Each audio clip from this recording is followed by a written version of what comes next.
जय हिंद मित्रों, UPSC prelims fact में आपका स्वागत है।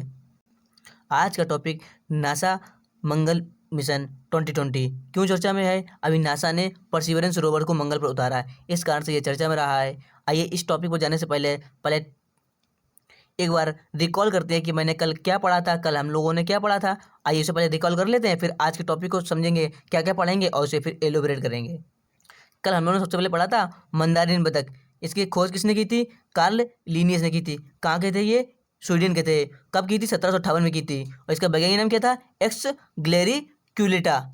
और इसकी मूल निवास कहाँ थी? पूर्वी एशिया, लेकिन ये पश्चिमी यूरोप और अमेरिका में भी पाए जाते हैं। आयुसीन स्टेटस क्या था? कम संकटग्रस्त यानी इंडेंजर्ड था। और चर्चा में क्यों था ये? क्योंकि असम के तिनसुकिया जिले में से देखा गया था। तो असम के मैंने वाइल्ड लाइफ सेंचुरी हुए और नेशनल पार्क हुए, इन सभी को कवर किया था और नदी को कवर किया था। तो उसे आप देख लें, कल की वीडियो को देख लेना। और विश्व का सबसे छोटा सरीसृप, उसको भी टॉपिक कवर किया था। कहाँ खोजा गया था? मेडागास्कर में खोजा गया था। इससे पहले उसका नाम क्या था? इससे पहले था ब्रुकेसिया माइका था। अब इस समय इसका वैज्ञानिक नाम क्या था? ब्रुकेसिया नाना। और यह किस प्रजाति का था? तो ग्रेड ग्रीड का प्रजाति का था।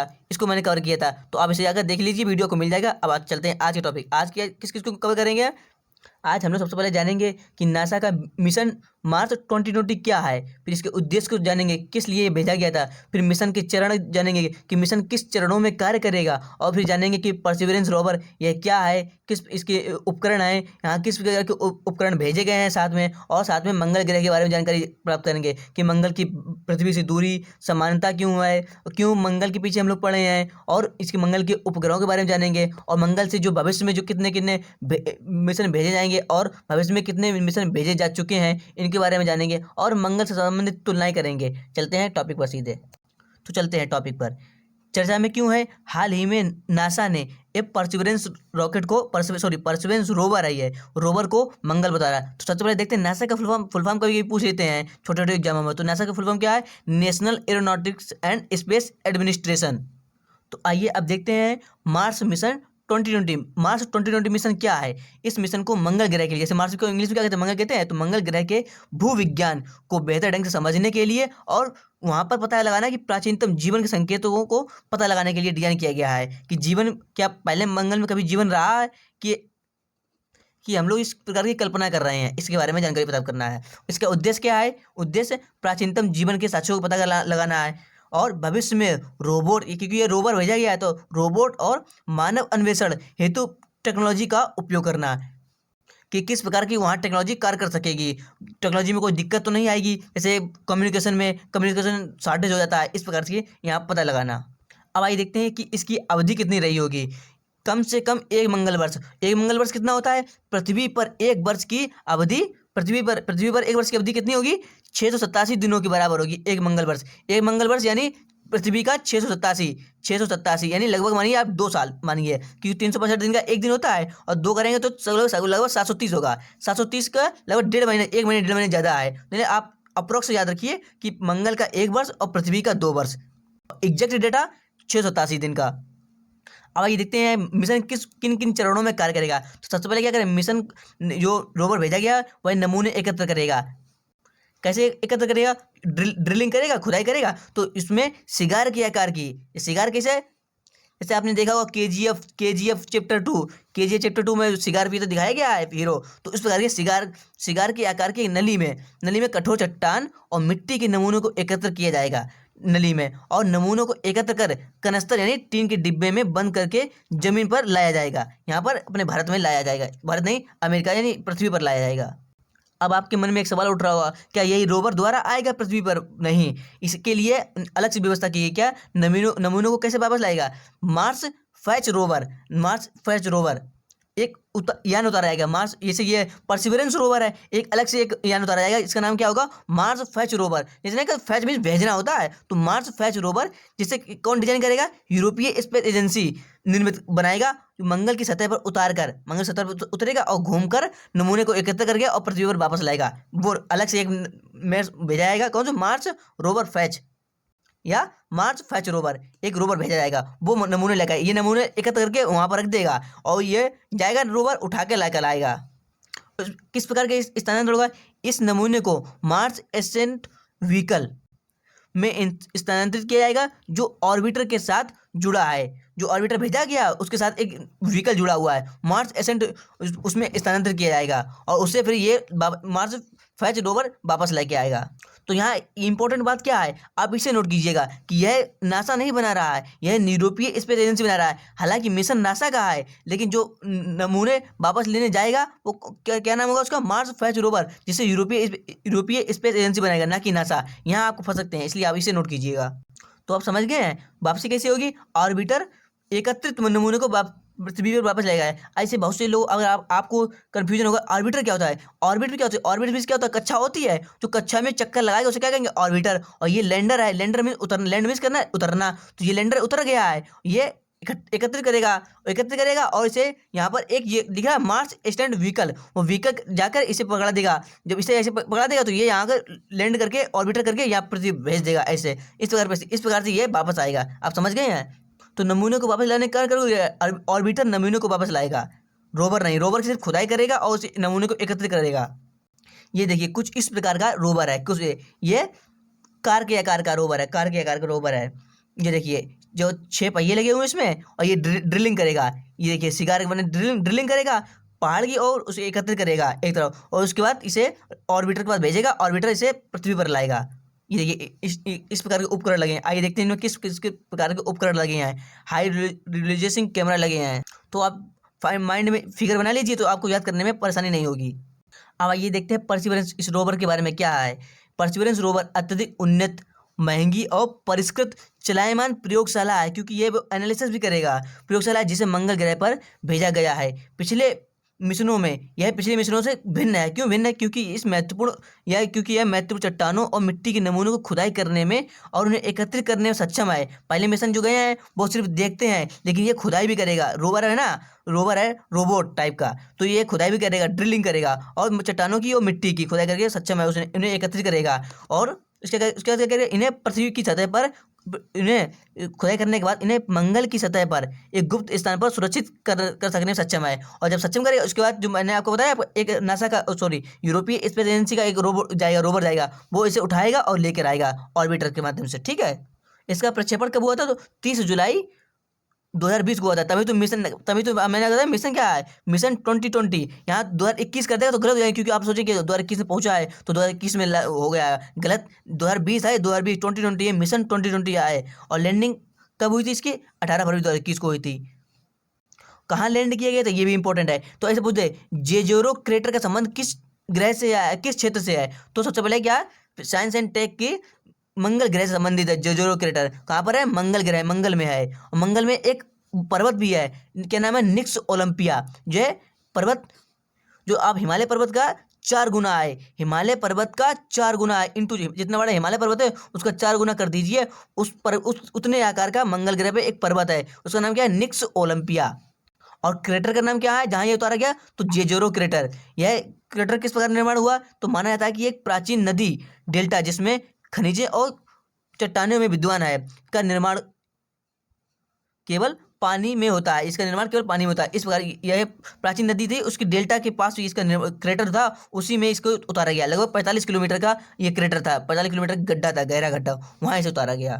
अब आइए देखते हैं इनमें क्या क्या इंस्ट्रूमेंट लगे थे, इन्हें किस किस प्रकार के उपकरण लगे थे। सबसे पहले रोवर में आप कहेंगे कि रोवर कोई भी चलेगा तो उसके लिए पहले क्या चाहिए? एनर्जी चाहिए। तो एनर्जी विद्युत की सप्लाई के लिए एक multi mission radio isotope thermo electric generator का प्रयोग किया गया था। Multi mission radio isotope. यानी रेडियो आइसोटोप क्या बता, आपको पता होगा, ये रेडियोधर्मी पदार्थ होते हैं जो हीट करने पर ऊर्जा उत्पन्न करते हैं। तो radio isotope thermo electric generator का प्रयोग किया गया था।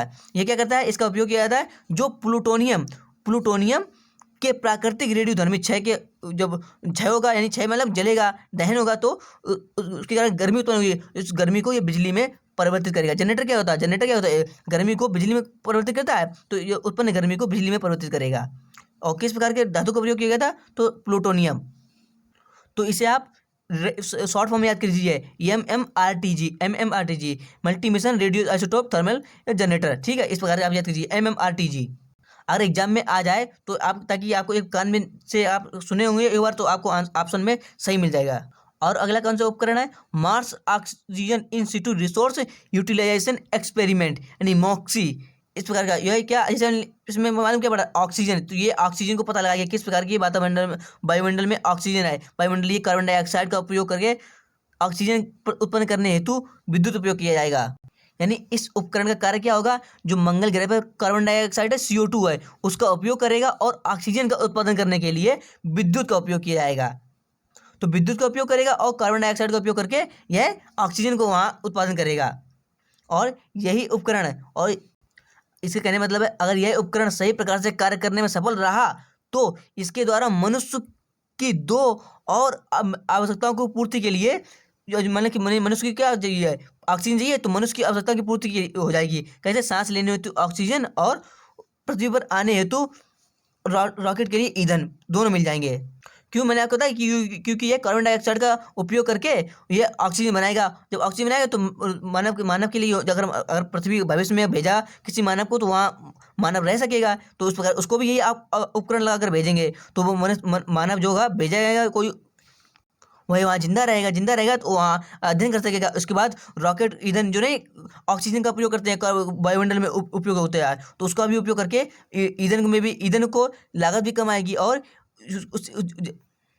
उतना ज़्यादा ही सामान हम भेज सकेंगे। अगर ईंधन भी भेजेंगे तो ज़्यादा भारी हो जाएगा सामान, इसलिए उतना ज़्यादा हम इसी आदमी को भेज सकेंगे, तो इतना फ़ायदा होगा। और radar imager for Mars surface experiment, यानी इससे मालूम पड़ रहा है कि रडार का क्या क्या होता है, मैपिंग करना। तो उच्च रिजोल्यूशन मैपिंग प्रदान करके मंगल ग्रह की ऊपरी सतह पर पानी की खोज करेगा। अगला क्या है, मार्स हेलीकॉप्टर उपकरण, जो हेलीकॉप्टर टाइप का मैंने दिखा था आपको जो घूम रहा था, तो ये रोवर मंगल ग्रह पर विज्ञान तथा नई तकनीक के अभूतपूर्व परीक्षण के हेतु भेजा गया है। तो अब कुछ लंबी बातें हैं, बस आप इतना समझिए कि इसमें कुछ 7 उपकरण हैं, जिसमें 2 माइक्रोफोन और 23 कैमरे युक्त हैं। 23 कैमरे समझ लियो, इस रोवर में प्रयुक्त महत्वपूर्ण उपकरण है। क्या है इसका परीक्षण हेतु एक छोटा ड्रोन होगा। यह परीक्षण हेतु एक छोटा ड्रोन होगा जो इस बात का पता लगाएगा कि क्या हेलीकॉप्टर मंगल ग्रह के विरल वातावरण में उड़ने में सक्षम है या नहीं है। ड्रोन पता लगाएगा मंगल ग्रह के वायुमंडल का घनत्व किस प्रकार का है, क्या एक हेलीकॉप्टर या विमान उड़ने भरने के लिए यहाँ घनत्व किस प्रकार का है, घनत्व कम है या अधिक है। ऑब्वियसली अगर घनत्व अधिक होगा तो पंख को घूमने में दिक्कत होगी, तो उड़ नहीं पाएगा ड्रोन। इस प्रकार से तो ड्रोन पता लगाएगा और ये हेलीकॉप्टर उड़ेगा। और कौन सा उपकरण, मास्ट कैम जेड, ये क्या करेगा, यह पैनोरामिक और 3D चित्रण, यानी 3 डायमेंशनल चित्रण हेतु क्षमता वाली है। 3 डायमेंशनल क्या होता है, चित्रण हेतु एक उन्नत कैमरा प्रणाली है जो क्या करेगा, खनिजों का निर्धारण करेगा। तो इसे याद करने के खनिज को इंग्लिश में क्या कहते हैं, मिनरल कहते हैं, मिनरल। और एम से क्या होता है, मास्ट कैम। तो एम से कोई उपकरण नाम होगा तो उसका कार्य क्या होगा, मिनरल की खोज करना। तो मास्ट कैम यानी मिनरल का निर्धारण करना, ये 3D। और सुपर कैम क्या है, यह चित्र लेगा। सुपर कैम यानी चित्र लेने, रासायनिक संरचनाओं के विश्लेषण और दूर से ही खनिजों का पता लगाने में सक्षम होगा। तो सुपर कैम और मास्टर कैम शब्द लगाओ यानी खनिजों का पता लगाने के लिए। अब आप वीडियो को पॉज करके पढ़ सकते हैं। उपकरण तो बहुत सारे लगे हैं, लेकिन अब मैं आगे एब्लोरेट करूंगा तो उसमें टाइम ज़्यादा लग जाएगा। फिर भी देखिए, प्लेनेटरी इंस्ट्रूमेंट फॉर एक्सरे, ये इसका क्या करेगा, एक्सरे करेगा। वही रासायनिक तत्वों को पता लगाएगा, वातावरण के बारे में पता लगाएगा, किस प्रकार के वातावरण मिलकर बना हुआ, ओजोन, ऑक्सीजन और मीथेन की मात्रा का पता लगाएगा। इस प्रकार के उपकरण कार्य करेंगे। आप वीडियो को पॉज करके पढ़ सकते हैं। जो महत्वपूर्ण होगा, हाँ ये लिखिए आप, ये उपकरण देखिए महत्वपूर्ण है। Scanning habitable environments with the Raman luminescence for organic and chemicals. इसका फुल फॉर्म क्या है, शॉर्ट फॉर्म क्या है, शेरलॉक। आप पढ़ सकते हैं, इसे नोट कीजिएगा। लेकिन इसका कार्य क्या है, ये महत्वपूर्ण कार्य, यही कार्य करेगा भाई। कार्य खनिज और कार्बनिक यौगिकों की माप करने के लिए एक अल्ट्रावायलेट यानी पराबैंगनी लेजर का उपयोग करेगा। यह पृथ्वी की सतह पर उड़ने वाला पहला अल्ट्रावायलेट रमन स्पेक्ट्रोमीटर है, जो पेलोड में अन्य उपकरणों के साथ मापन का कार्य करेगा। और एक उपकरण अंत में बचा ही है, क्या नाम है, मार्स एनवायरमेंट डायनेमिक एनालाइजर, यानी एनालिसिस करेगा। क्या, सेंसर द्वारा तापमान, वायु की गति, दिशा, दबाव, सापेक्षिक आर्द्रता, धूल के आकार, इन सभी को मापेगा। अब आइए देखते हैं मंगल ग्रह के बारे में। मैंने कहा था मंगल ग्रह जानेंगे, तो मंगल की आकार और दूरी कितनी है, यह सूर्य से चौथे स्थान पर है। पहला है बुध, शुक्र, पृथ्वी, मंगल, तो चौथे स्थान पर हुआ है। और कितने हुआ टोटल, बुध, शुक्र, पृथ्वी, मंगल, शनि, अरुण, वरुण। तो इस प्रकार के सौरमंडल का दूसरा सबसे छोटा ग्रह है, यह सौरमंडल का दूसरा सबसे छोटा ग्रह है। और अगर स्थिति देखें तो सूर्य के बाद में चौथे नंबर पर आता है, पृथ्वी तीसरे नंबर पर आता है। और आकार में लगभग ये पृथ्वी के बराबर है, बराबर नहीं आधा है। मंगल ग्रह आकार में पृथ्वी के लगभग आधा है, जितना पृथ्वी का आकार है उसका आधा है मंगल ग्रह। और चौथे नंबर पर है, पृथ्वी तीसरे नंबर पर है और सौरमंडल का दूसरा सबसे छोटा ग्रह है। तो नोट कीजिएगा, पृथ्वी के आकार का आधा है, सौरमंडल का दूसरा है छोटा, और अगर स्थिति देखेंगे सिचुएशन के हिसाब से देखेंगे तो चौथा नंबर पे है, यानी आधा, चौथा, दूसरा। आइए देखते हैं, आधा क्या है पृथ्वी आकार में, चौथा क्या है स्थान में, और दूसरा क्या है उसके अवस्थिति छोटा में। ठीक है, और देखते हैं पृथ्वी से समानता क्यों है। मंगल ग्रह सूर्य की परिक्रमा 24 घंटे 6 दिन, पृथ्वी की कितना, पृथ्वी 24 घंटे में करता है, लगभग 24 घंटे 6 घंटा ज़्यादा करता है, 24.6 घंटे। और पृथ्वी, जबकि पृथ्वी 23.9 घंटे में करता है, तो लगभग नज़दीक है, आपस में एक दूसरे के नज़दीक हैं। और परिक्रमा, अगला टॉपिक क्या है, पृथ्वी पर जो मंगल है परिक्रमा कर रहेगा सूर्य की, उस तो अपने अक्ष पर 25 डिग्री झुका रहता है। जब परिक्रमा करता है तो 25 डिग्री झुका रहता है। और पृथ्वी भी परिक्रमा करती है तो कितनी डिग्री झुकी रहती है, लगभग 23.5 डिग्री। लगभग आप समझिए आपस में लगभग अप्रॉक्स दोनों बराबर हैं, तो घंटे में भी बराबर, परिक्रमा के में भी, और टिल्ट यानी झुकाव में भी समान है लगभग में। और क्या समानता है, पृथ्वी की तरह मंगल ग्रह पर भी अलग अलग मौसम होते हैं, एक मौसम नहीं रहता है। आप इसे नोट कीजिएगा, पृथ्वी की तरह मंगल ग्रह में भी अलग अलग मौसम होते हैं, परंतु मंगल ग्रह पर पृथ्वी की तुलना में मौसम की अवधि होती है वो लंबी होती है। क्यों? क्योंकि पृथ्वी से दूर है थोड़ा सा, इसलिए क्योंकि मंगल जो है सूर्य से अधिक दूरी पर होने के कारण इसका परिक्रमण काल अधिक होता है। परिक्रमण काल और परिभ्रमण काल क्या होता है, परिभ्रमण जो अपनी जगह पर घूमे, और परिक्रमण जो चारों ओर चक्कर लगाए, चारों ओर चक्कर लगाए, परिक्रमण, और जो परिभ्रमण जो अपनी जगह घूमे, अपनी जगह घूमे परिभ्रमण, और चारों ओर घूमे परिक्रमण। और मंगल ग्रह पर दिनों को सोल्स यानी सोलर डे कहते हैं। तो किस ग्रह पर दिन को सोल्स कहते हैं, तो मंगल ग्रह पर। आइए अब देखते हैं इसकी सरफेस कैसी है, सतह कैसी है। मंगल ग्रह की सतह भूरे, सोने और पीले जैसे रंगों से दिखती है। जैसे मैंने आपको दिखाया था अभी जब रॉकेट परसिवरेंस रोवर दिखाया था, तो भूरे, सोने और पीले जैसे रंगों की दिखती है। मंगल ग्रह लाल दिखने के कारण इसकी चट्टानें, मंगल ग्रह लाल दिखने के कारण इसकी चट्टानों में लोहे ऑक्सीजन, क्यों, FeOZ, Fe यानी फेरस ऑक्साइड। ठीक है, इस प्रकार के लोहे का ऑक्सीकरण, जंग लगना और धूल के कणों की उपस्थिति, इस कारण से इसे लाल दिखता है। यानी FeOZ पूछ दे, ऐसे पूछ दे कि मंगल ग्रह लाल क्यों है, तो FeOZ के कारण। ठीक है, फेरस ऑक्साइड जिसे कहते हैं, और लोहे के ऑक्सीकरण और धूल की कणों की उपस्थिति के कारण। हाँ, ये नोट कीजिएगा, ये इंपॉर्टेंट है, इसे मैंने आपको बताया, मैं थोड़ा सा इसे आप सुधार लीजिए। मंगल ग्रह पर सौरमंडल का बता रहा है, पूरे सौरमंडल का। मंगल ग्रह पर सौरमंडल का सबसे बड़ा ज्वालामुखी, सौरमंडल में पृथ्वी भी आता है, बुध, शुक्र, पृथ्वी, मंगल सब आते हैं, उसमें से सौरमंडल में मंगल का पर सबसे बड़ा ज्वालामुखी ओलंपस मॉन्स या निक्स ओलंपिया ये पर्वत कहते हैं। ये ज्वालामुखी पर्वत है, निक्स ओलंपिया कह के लिखा मिलेगा आपको, ओलंपस मॉन्स स्थित है। यह पृथ्वी के माउंट एवरेस्ट की तुलना में 3 गुना है। मैंने शायद शुरू में 4 गुना बताया होगा, तो आप इसे करेक्ट कर लीजिएगा, 3 गुना है। और आकार में कैसा है, ये तो ऊंचाई में बताया मैंने, लेकिन आकार में मैक्सिको राज्य के समान है। कितना बड़ा होगा मैक्सिको राज्य, देखिए आप देखा है, मैक्सिको राज्य के समान, न्यू मैक्सिको समान है। और मंगल का वातावरण कैसा है, वातावरण अत्यधिक क्षीण एवं दुर्बल है, यानी बहुत पतला वातावरण है, जिससे कार्बन डाइऑक्साइड, नाइट्रोजन और आर्गन गैस की अधिकता है। तो ये पूछ सीक्वेंस में कभी कभी पूछ देता है एग्जाम में कि किन गैसों की एक सीक्वेंस में मात्रा ज़्यादा है, तो सबसे ज़्यादा क्या है, कार्बन डाइऑक्साइड है, फिर नाइट्रोजन एक दहनशील जो गैस होती है वह, और आर्गन अक्रिय गैस होती है, आर्गन की अधिकता है। कार्बन डाइऑक्साइड CO2 N2 यानी नाइट्रोजन, और आर्गन गैस की अधिकता है वातावरण में। और इसका चुंबकीय क्षेत्र कैसा है, देखते हैं, मैग्नेटोस्फीयर। अभी तक मंगल पर कोई चुंबकीय क्षेत्र विद्यमान नहीं है, लेकिन इसके दक्षिणी गोलार्ध में मार्टिन क्रस्ट का एक क्षेत्र अत्यधिक चुंबकीय है। मंगल ग्रह पर, लेकिन दक्षिणी गोलार्ध में मंगल ग्रह है, उसके दक्षिणी गोलार्ध में मार्टिन क्रस्ट का एक क्षेत्र है जो अत्यधिक चुंबकीय है।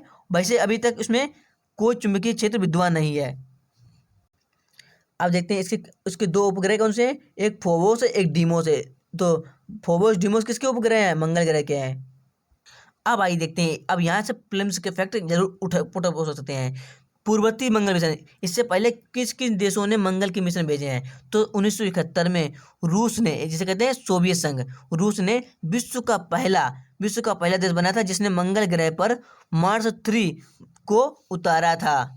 तो यहाँ आप कितनी बातें नोट करेंगे? मार्स 3 मिशन किसका है? तो रूस का है। और विश्व का पहला देश जिसने मंगल पर अपना मिशन उतारा है वो कौन सा देश है? रूस है, ना कि अमेरिका। और कब उतारा? 1971 में। तो यहाँ तीन क्वेश्चन बन सकते हैं। 1971 में उतारा, किसका है? रूस का है, और नाम क्या है? मार्स 3, और विश्व का पहला देश है। रूस विश्व का पहला देश है जिसने मार्स 3 मिशन को मंगल पर उतारा है 1971 में। अब पहला तो जान लिया, अब आप कहेंगे दूसरा कौन है? तो मंगल सतह पर पहुंचने वाला दूसरा देश कौन है? अमेरिका है। ऑब्वियसली अमेरिका होगा, अमेरिका रूस दो ही हो सकते हैं। और 1976 के बाद से 8 बार सफलतापूर्वक लैंडिंग करा चुका है अमेरिका मंगल पर।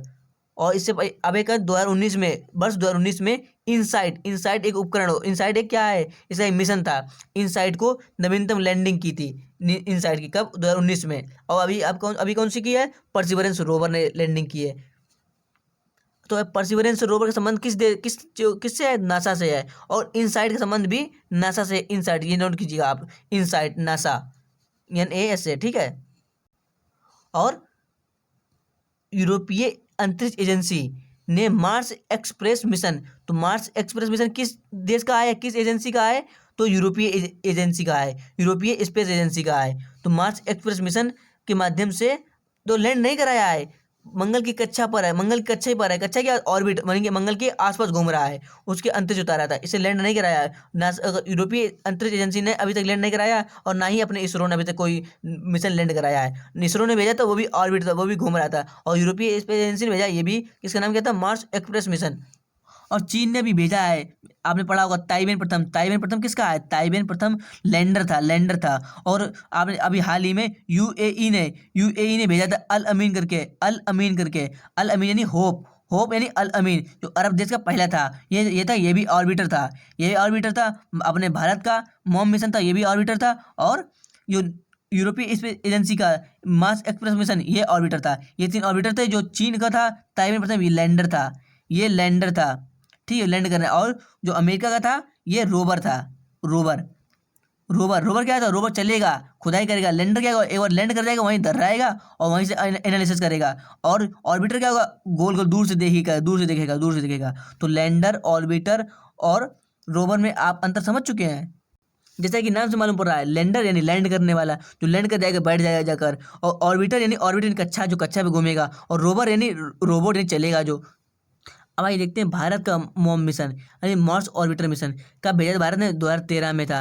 और किसका था? इसरो द्वारा आंध्र प्रदेश का सतीश धवन अंतरिक्ष एजेंसी लॉन्च किया था। कब? नवंबर 2013 में। PSLV 25 से लॉन्च किया गया था। और किस लिए भाई? एक कार्य सतह की जांच करना, खनिज संरचना कैसी है, और मंगल के वातावरण में मीथेन की उपस्थिति को पता लगाने के लिए कि वातावरण में मीथेन की उपस्थिति किस प्रकार, कितने घनत्व में मीथेन है, मंगल पर जीवन संकेत करने के लिए। अब सवाल उठता है कि हम लोग मंगल की ओर क्यों देख रहे हैं? मंगल से संबंधित लगातार मिशनों के कारण क्या है? इसके 2 प्राथमिक कारण वैज्ञानिक बताते हैं। पहला, पृथ्वी से समानता, और दूसरा, अन्य ग्रहों की तुलना में सर्वाधिक उपयुक्त है और गोल्डीलॉक्स जोन के लगभग में नजदीक में है। अब देखते हैं अन्य ग्रहों की तुलना में यह क्यों उपयुक्त है? कि मंगल एक ऐसा उपग्रह है जहां मानव दीर्घ अवधि हेतु जा सकता है, दीर्घ अवधि के लिए जा सकता है, यह निवास कर सकता है। बुध और शुक्र तो अधिक नजदीक है, बुध और शुक्र सूर्य के अधिक नजदीक है, वहाँ तापमान अधिक होगा तो मानव झेल नहीं पाएगा, कुछ 400 डिग्री सेल्सियस से अधिक तापमान होगा। और बाहरी सौर मंडल के सभी उपग्रह बहुत ठंडे होते हैं, जैसे बृहस्पति हुआ है, ये सिलिकेट या चट्टान से निर्मित ना होकर गैसों से बना हुआ है, जो बहुत ठंडे होते हैं। और अगर पास जाएंगे शुक्र बुध के पास तो बहुत अधिक गर्मी टेम्परेचर, और दूर जाएंगे तो बहुत अधिक ठंड, गैसों से निर्मित है, चट्टानों से निर्मित है। तो ये इसलिए मंगल एक सुरक्षित बीच का बनता है, ना ज़्यादा दूर ना ज़्यादा पास, यानी मध्यम मार्ग बुध जी का। ध्रुवों पर 125 डिग्री सेल्सियस से लेकर भूमध्य रेखा पर 20 डिग्री सेल्सियस तापमान की अनुमानित सीमा के साथ मंगल ग्रह का तापमान तुलनात्मक मामले में सबसे अनुकूल है। तो फ्रेंड्स, सभी डोमेन्स को मैंने कवर किया है। अच्छा लगा तो लाइक करना, चैनल पर नए तो चैनल को सब्सक्राइब कर लीजिए, बेल आइकन दबाइए। कल फिर मिलेंगे नए टॉपिक के साथ, नए सेशन के, तब तक के लिए जय श्री श्याम, धन्यवाद।